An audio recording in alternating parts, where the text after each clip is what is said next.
રાજકોટમાં રિક્ષામાં પેસેન્જર બેસાડી ચોરી કરતી ટોળકી ઝડપાઈ।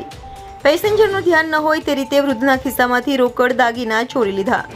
તાલુકા પોલીસે રિક્ષામાં બેસાડી ચોરી કરતી ટોળકીના 2 મહિલા સહિત 3ને ઝડપી પાડ્યા। એલસીબી ઝોન 2 દ્વારા આરોપીઓને ઝડપી પાડવામાં આવ્યા। આરોપીઓ પાસેથી રોકડ, ઓટો રિક્ષા સહિત 65,000નો મુદ્દામાલ ઝડપી પાડવામાં આવ્યો। રિપોર્ટર ભરત ભરડવા સાથે લખાભાઈ મેત્રા, ઇન્ડિયા 24 ન્યૂઝ, રાજકોટ।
રિક્ષા ગેંગમાં એવું છે કે હાલમાં 3 આરોપી પકડાયેલ છે અને 1 આરોપી બાકી છે, જેમાં 2 મહિલા છે તેમજ એક રિક્ષા ચાલક છે।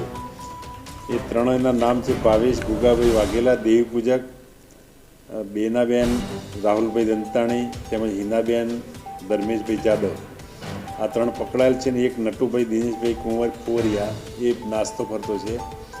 આ 3 પેસેન્જરો કોઈ બેઠા હોય, કોઈ વૃદ્ધ વ્યક્તિ રિક્ષામાં બેઠા હોય તેમજ તેમને પાસે તેમને વાતોમાં રાખી તેમજ આગા પાછા થઈ તેમના ખિસ્સામાંથી દાગીના હોય કે કોઈ મોબાઈલ હોય કે રોકડ રકમ હોય કે વોલેટ હોય એ શેરવી લઈ અને પછી રિક્ષાના ડ્રાઈવરને જો ઊભી રાખીને ઉતારી દે અથવા રિક્ષાના ડ્રાઈવરને એવું જણાવે કે મારે બીજે જવાનું, જેથી પેસેન્જરને ઉતારી દે, એમનું કામ ચોરી કર્યા પછી ઉતારી દે પેસેન્જરને।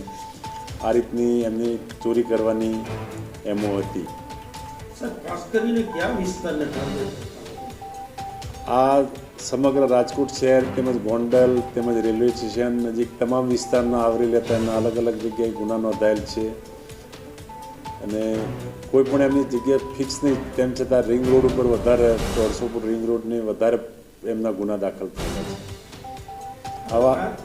આવા અનેક ગુનાઓ અને અનેક ચોર પણ પકડેલ છે। લોકોને આ બાબતે જાગૃત રહેવાની જરૂર છે કે તેઓ રિક્ષામાં બેસે તે કોઈ પણ વાતોમાં ના આવે અથવા કોઈ પણ પ્રકારના કોઈ ધક્કામુક્કી થાય તો ધ્યાન રાખવું, પોતાના પાસે પૈસા હોય કે વોલેટ હોય કે કોઈ પણ દાગીના હોય કે કોઈ પણ મોબાઈલ એ સંભાળવું અને આ બાબતે જાગૃત થવાની જરૂર છે કે કોઈ અજાણ્યા રિક્ષા ચાલક જોડે બેસવું નહીં અથવા અંદર બીજા બેઠેલા હોય લેડીઝો તો તેની સાથે બેસવું નહીં, અને બેસો તો રિક્ષાનો નંબર તમે મોબાઈલ હોય તો ફોટો પાડી લેવો, જેથી પોલીસને ડિટેક્ટ કરવામાં પણ સરળતા રહે।